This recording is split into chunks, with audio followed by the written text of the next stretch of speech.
গুন্ডা দমন আইন। শুভেন্দু অধিকারী তিনি একটা ফেক মুখ্যমন্ত্রী, উনি মুখ্যমন্ত্রী নন, উনি ভোটার বাদ দিয়ে তবেই মুখ্যমন্ত্রী হতে পেরেছেন।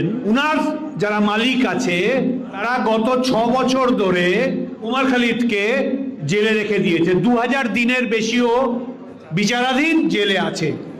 উমার কোনো দোষ করেছে কিনা এখনো সেটা কোর্টে তার কোনো রকম বিচার শুরুই হয়নি, ট্রায়ালই শুরু হয়নি।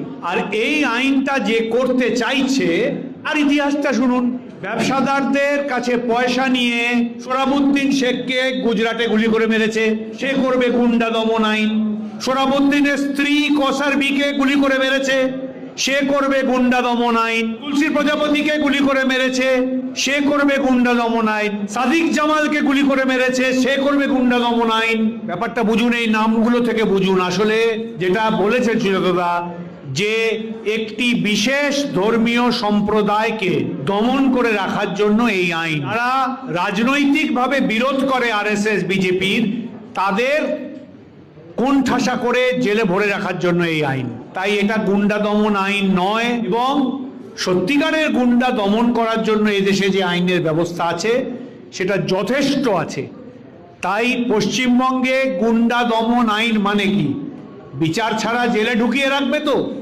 তাহলে আমাদের কর্তব্য হবে পশ্চিমবঙ্গের কত বড় জেল আছে, পশ্চিমবঙ্গের জনসংখ্যা কি আছে, তার মাপ দেওয়ার, তার পরীক্ষা দেওয়ার, তার হিসেব দেওয়ার, যে দেখা যাক কত বড় জেল আছে, কতটা জেল আছে। আজকে আপনারা এই সভায় যে এসেছেন, সময় দিয়েছেন, বাড়ির থেকে যাতায়াত করে এসেছেন, এটুকু বুঝে নিন, যতক্ষণ না এই ফ্যাসিবাদী আরএসএস বিজেপিকে সাংবিধানিকভাবে ফেলে না দেওয়া যাচ্ছে, ততক্ষণ যদি এই সময় বারংবার না দেন, তাহলে ম্যাজিকের মতো কেউ ফেলে দেবে না। আপনি যদি বাড়িতে বসে ভাবেন অমুক কাজটা করে দিক আমার, তমুক নেতা করবে, এই তো আছেন আমাদের বড় নেতা, উনি করবেন, আমি মাঝে মাঝে হলে মিটিংয়ে যাব, হবে না, হবে না। যখন মানুষ আক্রান্ত, তখন মানুষকে একসঙ্গে দাঁড়িয়ে বিরোধ করতে হবে। আর যখন বিরোধ করবে মানুষ, যেটা দিল্লির এই ছাত্র যুবদের আন্দোলন দেখিয়ে দিয়েছে, তখন নেতা তার মধ্যে সৃষ্টি হয়, সাহস তার মধ্যে সৃষ্টি হয়, বিরোধ তার মধ্যে সৃষ্টি হয়।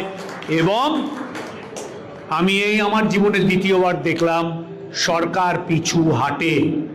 কৃষক আন্দোলনকে 13 মাস রাস্তায় বসিয়ে তারপরে মাথা নত করতে হয়েছিল নরেন্দ্র মোদীকে। আর এই ছাত্র আন্দোলনের সামনে দেখলাম যে হয়েছিল, আমাদের সময় বলেছিল